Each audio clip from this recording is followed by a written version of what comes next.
Bismillahirrahmanirrahim. Assalamualaikum warahmatullahi wabarakatuh. Alhamdulillahi rabbil alamin. Allahumma sholli ala Muhammad wa ala alihi wa ashabihi ajmain. Kita lanjutkan pembahasan maksud dan pesan moral dari ayat Al-Quran surat Thaha ayat 80 sampai 91.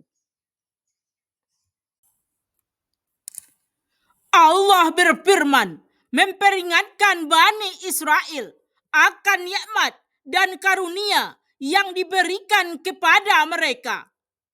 Allah telah menyelamatkan Bani Israel dari kekejaman dan tindasan Fir'aun dan kaumnya. Bahkan memberi kepuasan kepada mereka dengan melihat secara langsung Fir'aun dengan bala tentaranya tenggelam ke dalam laut tatkala mengejar mereka. Dan Allah juga menyebutkan nikmat yang lain yang telah diberikan kepada Bani Israel. Sesungguhnya Musa telah bermunajat langsung kepada Allah di sebelah kanan Gunung Tursina. Dan Allah menurunkan makanan bagi Bani Israel, yaitu mana dan salwa. Mana adalah minuman yang manis seperti madu dan berwarna putih seperti susu. Sedangkan salwa adalah sejenis makanan dari jenis burung puyuh yang mereka olah untuk makanan. Di dalam ayat ini, Allah memerintahkan agar Bani Israel memakan makanan dari rezeki yang baik dan lezat itu. Dan janganlah sekali-sekali mereka melampaui batas agar supaya tidak mendapat murka Allah. Karena barang siapa ditimpa murka Allah, binasalah dia dan celaka di dunia dan di akhirat. Di dalam ayat ini dijelaskan bahwa Allah Maha Pengampun bagi orang-orang yang bertobat dari dosa-dosanya dan kembali ke jalan yang benar, beriman dengan tulus, kemudian tetap mengikuti petunjuk yang diberikan Allah kepadanya. Allah menegur Nabi Musa karena tergesa-gesa meninggalkan kaumnya. Mendapat janji Allah yang sangat menggembirakan itu, Nabi Musa bersegera menuju tempat yang ditetapkan, sehingga Allah menegurnya. Dan mengapa engkau datang lebih cepat daripada kaummu, wahai Musa? Bukankah akan lebih baik bila engkau datang bersama mereka? Nabi Musa menjawab, mereka sedang menyusulku. Mereka berada di dekat gunung ini. Dan aku bersegera datang kepada engkau Tuhanku untuk mendapat ridhamu. Di dalam ayat ini Allah berfirman, menjelaskan kepada Nabi Musa bahwa kaumnya telah diuji sewaktu mereka ditinggalkan oleh Nabi Musa ke Bukit Tursina untuk bermunajat kepada Tuhan. Seorang yang munafik bernama Samiri berhasil menyusup di tengah-tengah umat Nabi Musa yang baru saja menerima ajaran tauhid dan iman kepada Allah. Samiri menghasut kaum Nabi Musa dengan berbagai isu. Di antaranya dikatakan kepada mereka bahwa Nabi Musa telah tersesat dalam tugasnya mencarikan Tuhan bagi mereka. Dan Musa tidak dapat diharapkan akan kembali. Karena itu Samiri menganjurkan agar Bani Israel mencari Tuhan sebagai pengganti Tuhan Nabi Musa. Setelah Samiri mengetahui hasutannya termakan oleh kaum Nabi Musa, Maka dia membuat patung anak lembu yang terbuat dari emas. Nabi Musa kembali kepada kaumnya. Dia merasa sedih dan marah ketika melihat kaumnya sedang berpesta pora mengelilingi patung anak lembu dari emas, menyembahnya dan memujanya.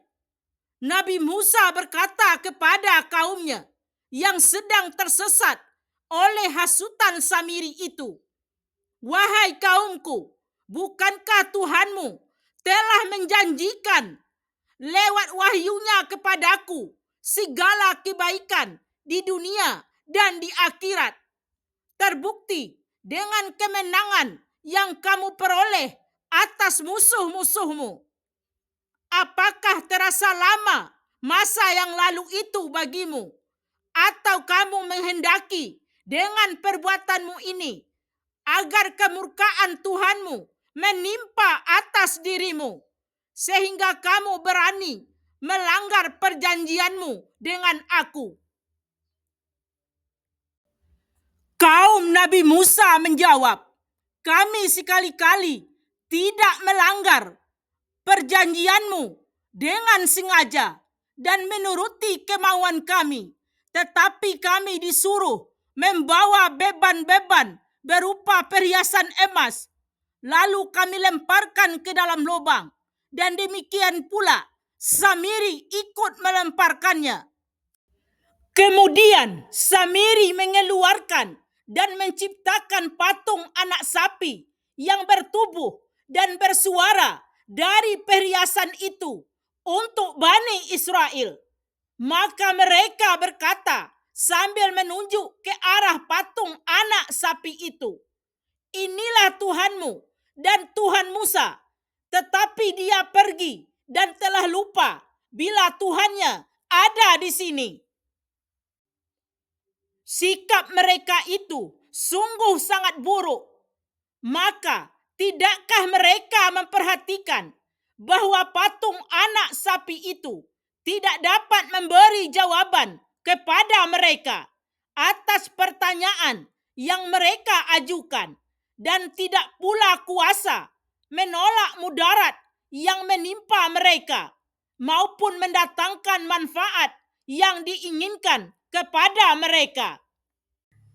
Sungguh sebelumnya Nabi Harun telah berkata kepada Bani Israel, "Wahai kaumku, sesungguhnya kamu hanya diberi cobaan dan ujian dengan adanya patung anak sapi itu.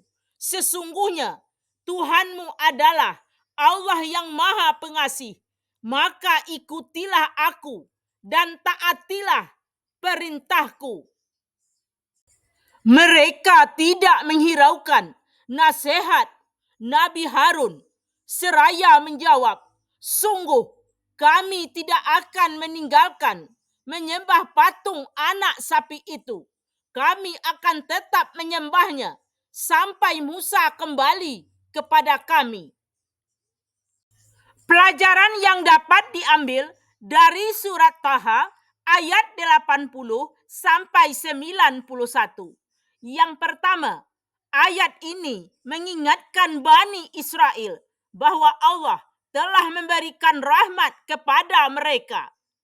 Mereka diselamatkan dari kekejaman Fir'aun dan kaumnya. Dan Allah memberikan rezeki berupa makanan, yaitu mana dan salwa. Dan Allah juga memberikan kesempatan kepada Nabi Musa alaihissalam dari suku Bani Israel untuk menerima wahyu secara langsung dengan Allah di Bukit Tursina. Yang kedua, ayat ini menjelaskan bahwa kaum Bani Israel menyembah patung anak lembu yang dibuat oleh Samiri dari emas ketika Nabi Musa pergi ke Bukit Tursina. Dan Nabi Harun telah mengingatkan mereka, tetapi kaum Nabi Musa tidak mau mendengarnya. Mereka tetap menyembah patung anak sapi dari emas tersebut. Demikianlah maksud dan pesan moral dari ayat Al-Quran surat Taha ayat 80 sampai 91. Alhamdulillahirabbil alamin. Assalamualaikum warahmatullahi wabarakatuh.